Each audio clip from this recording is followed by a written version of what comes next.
Bonjour à tous et bienvenue sur cette nouvelle petite vidéo. Aujourd'hui on se retrouve dans mon petit studio qui est légèrement en bordel.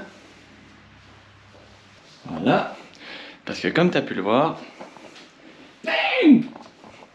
j'ai reçu mon nouveau cadre. Donc avec ça on va pouvoir envoyer du lourd. On va envoyer du lourd direct avec ça. Mais du coup je vais pas te refaire un petit tuto mécanique parce que c'est bon, t'en as ras la casquette, ils sont tous dispo sur la chaîne. Va mater un tuto mécanique si t'as besoin d'un conseil, mais en tout cas c'est pas sur cette vidéo que tu vas pouvoir trouver ça. Du coup ce matin, en buvant mon café et en mangeant mes tartines avec du beurre et du jambon, oui je fais partie de la team déjeuner salé. Donc je regardais la vidéo de Nissa Cool où elle parle de 5 astuces pour progresser en BMX. Et j'ai trouvé sa vidéo vraiment cool. Et du coup, j'aimerais rajouter des choses dessus. Donc je vais vous mettre la vidéo en direct en même temps que je monte mon nouveau vélo. Et je vais rajouter des choses, réagir sur certaines choses qu'elle a pu dire. Ou on peut rajouter des choses complémentaires par rapport à ce qu'elle a dit sur certains points de ses astuces pour progresser en BMX. Et du coup, on va regarder ça tout de suite. Voilà, et donc on est parti pour regarder la vidéo. Salut à tous, bienvenue sur la chaîne, je vais te donner des conseils pour progresser rapidement en BMX et je peux t'assurer que si tu suis ces conseils, en 2 semaines tu verras déjà les résultats. Du moins important au plus important, c'est parti. Que ce soit en street ou en parc, la plupart du temps on doit soulever le vélo pour faire un trick. Si t'as fait du renfort musculaire, ça te facilite la vie et donc tu te fatigues moins pendant tes sessions. Ça réduit les risques de blessures, ça renforce la stabilité sur le vélo et ça te facilite tes sessions puisque tu tires beaucoup plus facilement. Donc si tu fais un peu de renfort, t'auras moins l'impression de galérer au skatepark. Donc moi ça faisait un moment que je voulais le faire, j'ai jamais pris le temps, donc là je vais essayer de faire 20 minutes de renfort tous les matins. Donc pas besoin d'aller prendre un abonnement en salle de sport, tu fais quelques pompes, quelques abdos, tu soulèves des poids et puis ce sera déjà très bien.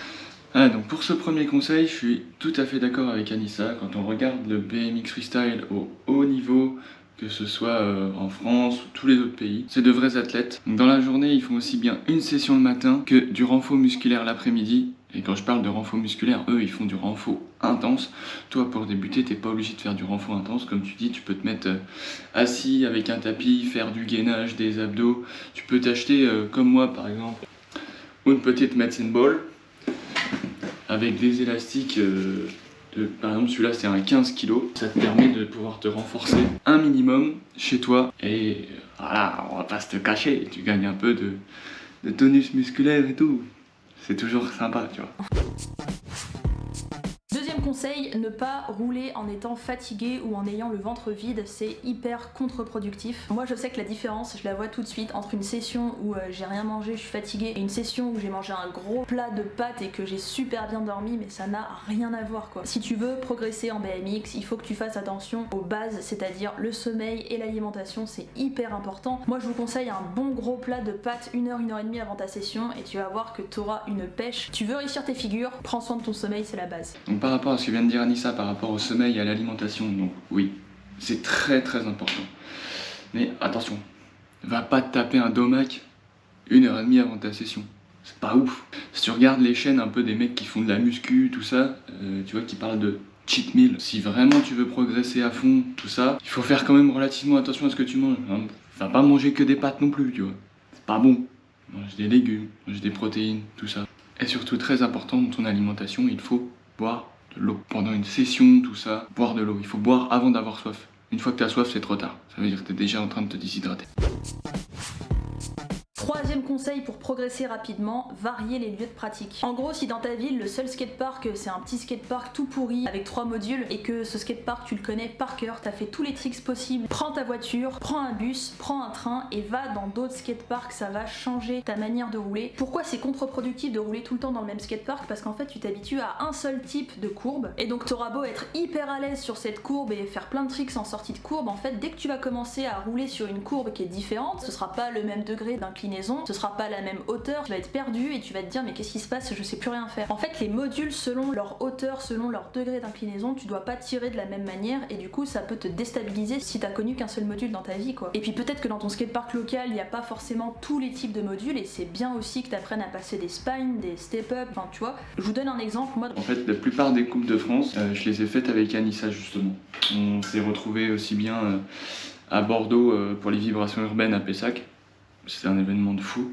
Aussi bien au championnat de France, donc à Montpellier sur le pôle France, donc sur un skatepark énormissime. Il s'avère que oui, le problème par rapport à ça, c'est que par exemple des skateparks comme le pôle France, et il existe un peu que le pôle France, avec des courbes, des box aussi énormes. En France, pour le moment en tout cas, il n'y a pas d'autres skateparks aussi volumineux et intenses, aussi bien paire de coronets parce que les modules sont énormes, aussi bien besoin de cardio, tout ça, parce qu'il faut pédaler entre chaque module, tout ça. Il n'y a rien qui ressemble à ça en France aujourd'hui pour ta pratique, tout ça. Donc j'espère que c'est des choses qui vont changer dans l'avenir et que on pourra tous progresser sur des skateparks de malades.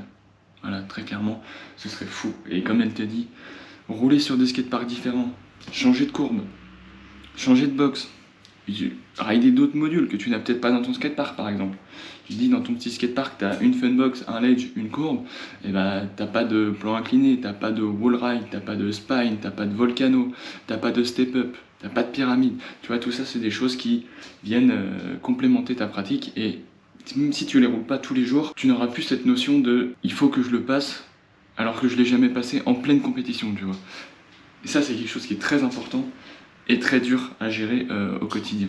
Dans mon skatepark, les courbes elles sont toutes petites et donc moi j'ai appris mon 3-6 sur une toute petite courbe et du coup quand j'ai commencé à essayer de lancer les 3-6 sur des grandes courbes, j'y arrivais pas, j'avais la roue arrière qui tapait contre le coping et je me ramassais par terre. Et inversement, s'il y a que des énormes courbes dans ton skatepark, c'est bien que tu ailles dans des skateparks avec des petites courbes pour apprendre des trucs différents, des trucs un peu techniques, etc. Plus tu vas tester de modules différents et plus tu vas t'améliorer de manière générale, plus tu vas prendre du niveau, plus tu vas être capable de rentrer des tricks sur n'importe quel type de module. Moi ce qui m'a fait un déclic, c'est quand j'ai commencé à faire des compétitions et que je me suis rendu compte qu'en compétition, les skateparks, ils faisaient 4 fois la taille de mon skatepark local. J'ai vraiment eu un déclic au championnat de France et je me suis dit, mais en fait, je pourrais jamais arriver à avoir un bon niveau en compète si je ne m'entraîne pas sur des structures de la taille de celles que je retrouve en compète. C'est obligé qu'il y ait un skatepark de fou à 1 heure ou 2 heures de chez toi. Tu demandes à quelqu'un de te déposer si t'as pas le permis, tu prends un train, tu fais quelque chose mais tu bouges quoi, tu vas voir ailleurs, va tester d'autres parcs, ça va te débloquer des trucs. Et quand tu vas retourner dans ton petit skatepark local, tu vas te dire, ah mais ça paraît tellement petit à côté de ce que j'ai roulé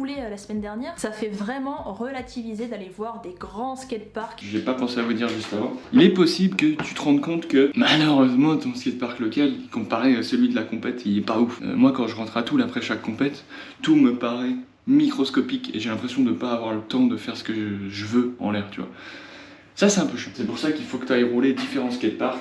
Je vois, nous dans le coin on a le Stride, Toul, on a le Ball de Nancy, après il faut bouger en Allemagne, en Belgique, tout ça. Après ça commence à faire loin, aller à Lyon, tout ça, ça fait tout de suite 4 heures de route, c'est un peu loin. Mais voilà, dans l'idée il faut vraiment aller, si possible, rouler le maximum de modules pour ne pas te retrouver devant le fait accompli, qu'il faut passer un spine alors que tu ne sais pas passer un spine. Et ça t'auras pas le choix d'y passer, tu vois. Quatrième conseil, encore plus important que le précédent, rouler avec d'autres riders. Alors une fois j'ai reçu un commentaire sur YouTube qui me disait c'est une connerie de rouler à plusieurs, sauf si la personne a un meilleur niveau. C'est complètement faux. Alors certes, rouler avec des riders plus expérimentés, ça va vous aider pour débloquer vos tricks, pour savoir comment vous positionner, ils vont vous dire tout de suite ce qui va pas, donc ça déjà c'est un truc de fou, c'est une aide, mais vous pouvez même pas vous rendre compte à quel point vous allez gagner du temps à rouler avec des riders plus expérimentés. Mais en fait ça vaut aussi avec des riders moins expérimentés. Pourquoi? Parce que bah voilà, vous êtes deux riders, vous avez pas le même niveau, mais vous pouvez quand même vous lancer des défis et vous dire ah t'as déjà essayé ce tricks là? Non j'ai jamais essayé, et voilà, et tous les deux vous essayez. Voilà, quand t'es au skatepark et que tu roules avec tes potes, t'as envie de leur montrer de quoi t'es capable, t'as envie de leur montrer que la semaine dernière t'as appris tel tricks, et du coup ça te pousse à donner le meilleur de toi-même à chaque fois que tu lances un tricks et à être à 100%, tu vois. Après je dis pas qu'il faut rouler tous les jours à plusieurs, bien sûr que tu peux te faire des petites sessions où par exemple tu veux être seul et tu veux enchaîner un tricks pendant 3 heures parce que voilà, tu veux apprendre tel tricks, t'as besoin d'être seul, d'être focus, d'être concentré. Alors moi je vais rebondir là-dessus. Donc je suis tout à fait d'accord avec elle qu'il faut rouler, c'est mieux de rouler avec des gens, même si il y en a qui préfèrent rouler tout seul, tout ça.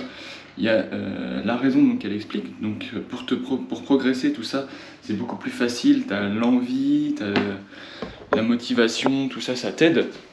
Mais il y a aussi un critère très important, c'est un aspect sécuritaire.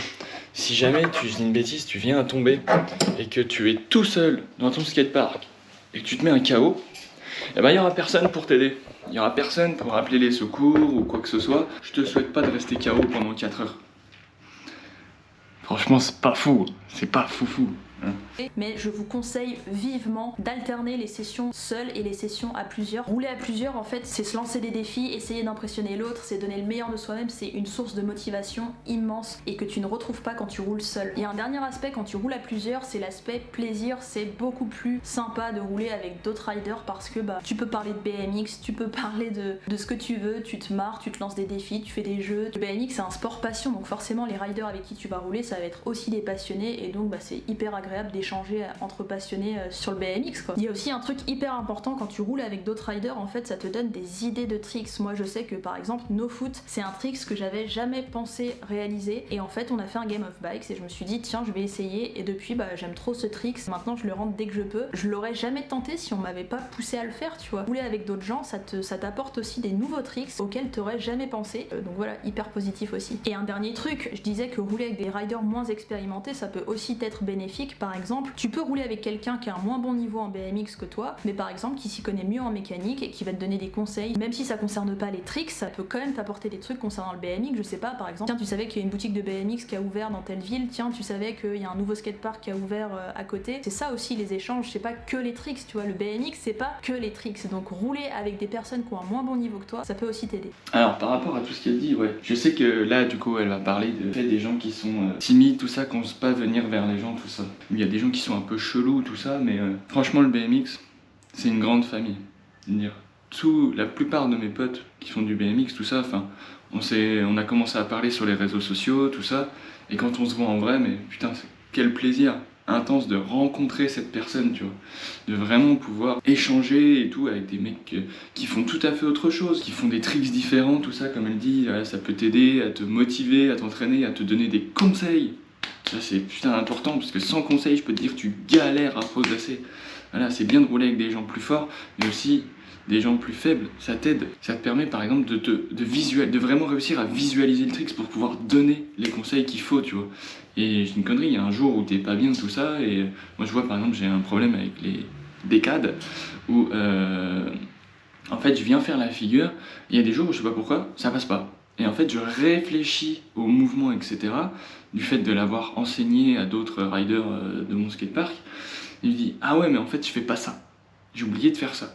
Je me rentraîne, je refais cette pratique, et c'est là que tu arrives à replaquer ton tricks encore une fois, tu vois. Et ça fait plaisir. Alors après, si vous vous dites oui mais moi je suis timide, j'ai pas d'amis qui font du BMX, je fais comment pour me trouver des potes qui font du BMX? Et ben déjà si tu reviens régulièrement dans un skatepark, tu vas revoir les mêmes personnes et au bout d'un moment ça va se faire tout seul. Soit toi tu vas aller leur parler, soit eux vont venir te parler, ça va créer du lien et après de toute façon tu vas revoir tout le temps ces riders et à la fin ça va devenir tes potes. Après je sais qu'il y a des riders qui t'adresseront peut-être jamais la parole, peut-être que voilà si t'es timide ils viendront pas vers toi et du coup un an plus tard tu leur parleras toujours pas. Mais je trouve que le BMX c'est aussi ça te permet aussi de travailler ta sociabilité. Moi je suis quelqu'un d'hyper réservé, d'assez timide. Je valide, elle est timide. Plus je fais des skateparks différents, plus je croise des riders et plus je me sens à l'aise avec les gens et j'essaye d'aller vers les gens. Mais voilà, c'est quelque chose qui se travaille petit à petit et en tout cas ça peut que vous aider d'aller rouler aux heures où il y a du monde dans les skateparks. Honnêtement les potes du BMX, moi c'est mon ressenti aujourd'hui, hein, mais les potes du BMX, tu partages réellement la même passion,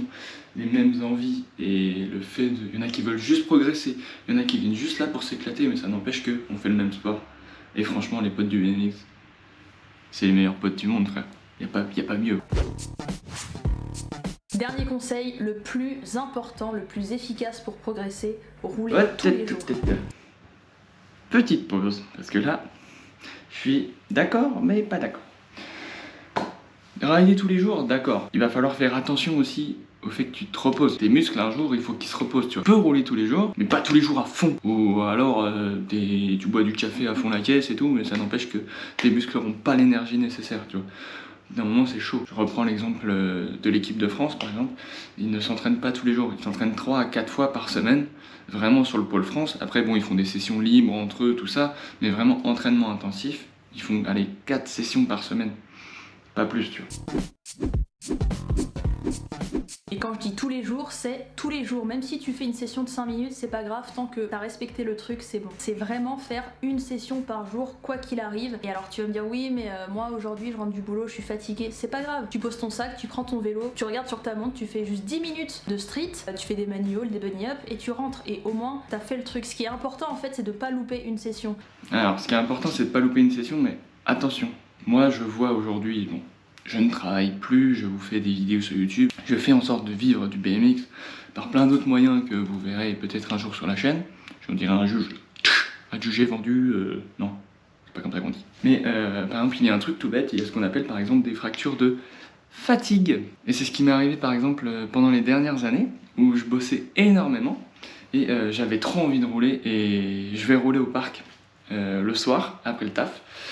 Sauf que bah, tu te rends pas spécialement compte, parce que tu travailles devant un ordi ou quoi que ce soit, t'es pas fatigué physiquement, mais mentalement, c'est ultra dur, parce que tu as besoin de te concentrer, tout ça, et ça te fatigue. Tu t'en rends pas spécialement compte, mais ça te fatigue.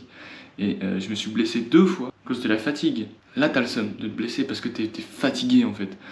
Je me suis blessé sur un bus, un trick que je fais tous les jours, où j'en fais 3 d'affilée ou quoi que ce soit. Je me suis blessé sur un bus ou sur un pauvre saut parce que j'ai posé le pied. Les fractures de fatigue, franchement c'est chiant. Alors justement, économise-toi, tu vois. Il y a des jours où il faut vraiment rouler tranquille. Il faut se reposer aussi. Vous le savez peut-être, mais un geste, quand on le répète 21 jours d'affilée, ça devient une habitude et ça devient un automatisme. Les sessions de BMX, c'est pareil. Si pendant 21 jours, t'es allé rouler chaque jour, ça va devenir un automatisme et après, t'auras même plus besoin d'y penser. Ce sera automatique, tu sauras que dans ta journée, voilà, il y a le temps qui est réservé à ta session de BMX. Une figure, si tu la travailles pas tous les jours, tu perds. Alors, attention aussi par rapport à ça, donc tu as 21 jours pour apprendre à mémoriser un mouvement par exemple, tu vois. Tu mets ton corps, mais au minimum 6 semaines à vraiment par exemple développer le muscle ou la force nécessaire pour réussir un mouvement parfait, tu vois. Où tu vas commencer à avoir des évolutions physiques sur ton corps, tout ça, le temps que le muscle se fait, c'est 6 semaines après, tu vois. Donc il faut aussi un temps d'acclimatation à ton corps. Et il faut pas progresser, il faut pas y aller trop fort non plus, tu vois. Il y a un moment où ton corps il a des limites, et ces limites elles se repoussent au fur et à mesure. Et au début, il faut quand même y aller tranquille et éviter de se blesser dès le début. C'est là que bien souvent les jeunes ils se disent ah bah, je me suis blessé, c'est trop dur, c'est trop dangereux, j'arrête, tu vois. Ça fait 10 ans que je fais du vélo. Je dois être à 18 séjours hospitaliers, je pense, ouais, quelque chose comme ça, depuis que je fais du BMX, donc voilà, tu vois, mon corps il a déjà bien subi, tu vois, et pourtant mon corps est plus préparé que quelqu'un qui vient de commencer il y a 2 semaines, tu vois. Tu vois, il faut quand même te préparer et ça vient pas du jour au lendemain, tu vois, ton corps il a besoin d'acclimatation. En fait, en BMX, tant que ta figure elle est pas maîtrisée, tu dois la recommencer tous les jours. Une fois qu'elle est maîtrisée, c'est bon. Il faut faire des sessions quotidiennes, il n'y a rien de mieux pour que t'aies la mémoire du muscle, la mémoire du mouvement et que le tricks en fait il bouge pas. Quand tu viens apprendre les bus, le mouvement tu peux le travailler sans rouler par exemple, tu vois. Tu prends, tu lèves ta roue avant et tu fais des bus. Tac, tac, tac. D'ailleurs, je ferai sûrement une petite vidéo tuto bus un jour. En fait, on a déjà commencé à la filmer, mais on n'a jamais fini. C'est un peu compliqué, mais voilà. Un peu comme le 3.6 qui est sorti la semaine dernière. C'était un peu chaud, tu vois. Ça a été dur de le valider. Et va falloir qu'on continue, parce que va falloir la rentrer ce bus. Hein, Théo? Il va falloir rentrer ce bus. L'autre avantage quand tu roules tous les jours, c'est que tu affrontes ta peur tous les jours. La peur, en fait, dès que tu arrêtes de la travailler, en fait, elle s'installe. En fait, la peur, tu vois, elle est là. Donc toi, tu vas la repousser comme ça. Dès que tu arrêtes de rouler, en fait, elle se réinstalle et tu dois la repousser à nouveau pour qu'elle s'en aille. C'est pour ça que tu as certains riders, ils se font une grosse chute en BMX, ils font pas de BMX pendant 1 an, ils reviennent 1 an après au skatepark, ils sont incapables de re-rentrer leurs tricks. Pourquoi? Parce que la peur, elle est revenue puissance 1000. Voilà, donc ça c'est ce qu'on disait il y a 2 secondes par rapport aux blessures. Il faut prendre soin de son corps. Comme elle dit, tu viens perdre 1 an de riding, c'est un an où justement la peur arrive, tout ça, et bien souvent quand tu tombes sur un trick, il faut le recommencer le plus vite possible pour éviter les blocages.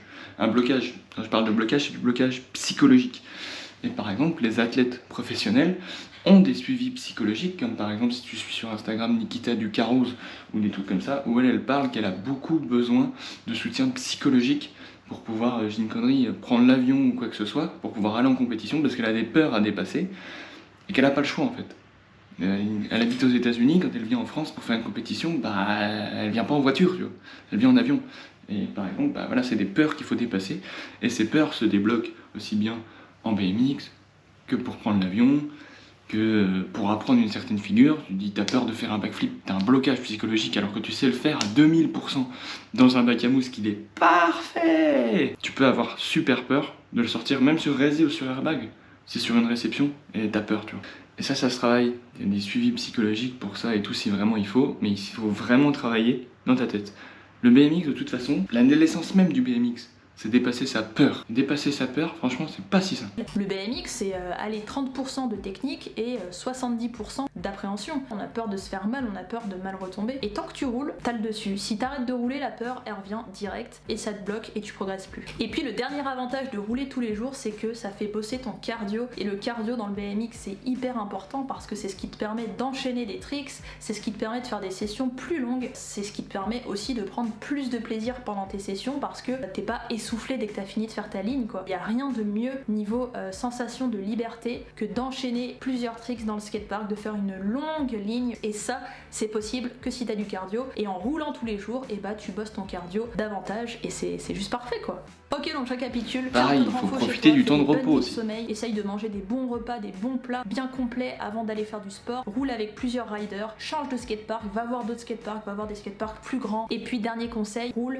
tous les jours. Et puis l'excuse de il pleut, je peux pas rouler, ça, tu vas sous un Porsche, tu fais une session manuelle, ça t'empêche pas de faire ta session quotidienne. La seule raison pour laquelle je peux te permettre de ne pas faire ta session quotidienne, c'est en cas de blessure. Voilà, tu vas rouler, tu vas faire ta session et tu vas voir, tu vas progresser de fou. Dernier petit truc par rapport à la fin de sa vidéo. Il dit la seule excuse que tu peux avoir pour ne pas rouler, c'est la blessure. Attention, pendant la blessure, tu peux travailler. Pendant la blessure, tu peux travailler justement ton renfort musculaire, où elle vient d'en parler. Il faut pas que tu perdes tous les muscles, tout ça que tu as développé pendant ta période d'entraînement avant. Ce serait dommage, tu perds 1 an plus du temps avant que tu as travaillé. C'est super dur de choper du muscle, de choper de la force, tout ça. Mais à la perdre, je peux te dire que ça va super vite. C'est très important, il faut continuer à s'entraîner. Connerie, t'as la jambe pétée, bah tu continues à faire des pompes. T'as un bras pété, bah tu fais du gainage, tu fais... Tout ça c'est des choses importantes, tu fais des squats, tout ça. Il faut pas perdre la puissance que t'as, parce que justement c'est le moment là où tu vas te reblesser. Quand tu fais 1 an et que tu te reblesses au bout d'1 mois, et que tu repars pour 1 an, je peux te dire que bien souvent tu remontes pas sur le BMX. Donc voilà, donc ça c'était la petite vidéo de Nissa Cool sur laquelle j'avais quand même pas mal de choses à dire d'après ce que je vois, parce que je suis à 25 minutes de record pour une vidéo de 10 minutes, donc il y avait pas mal de choses à rajouter. Donc tu peux aller t'abonner à la chaîne de Nissa Cool qui sera avec le lien dans la description. Tu peux aussi t'abonner à la chaîne Brian Kio, tout ça, avec le petit bouton s'abonner, ça peut toujours faire plaisir aussi, hein. N'hésite pas aussi à aller encourager Anissa pour tout ce qu'elle fait. Elle travaille beaucoup, elle sort 2 vidéos par semaine. Je vois déjà j'en sors une, c'est là. Bon, j'ai certes pas le bon matos, mais bon, voilà, c'est la merde. Mais voilà, elle fait beaucoup de vidéos intéressantes sur comment progresser en BMX, tout ça, et ça, il en faut, et c'est très important. Et ce qu'elle dit est très utile. Est très important, comme on vient de le voir dans cette petite vidéo. J'avoue que j'ai beaucoup jacté, j'ai pas beaucoup monté le vélo. Donc je vais aller terminer de monter le vélo, histoire de pouvoir aller vous filmer une nouvelle vidéo avec ce nouveau bébé. Et on se voit vendredi prochain pour une nouvelle vidéo. Peace.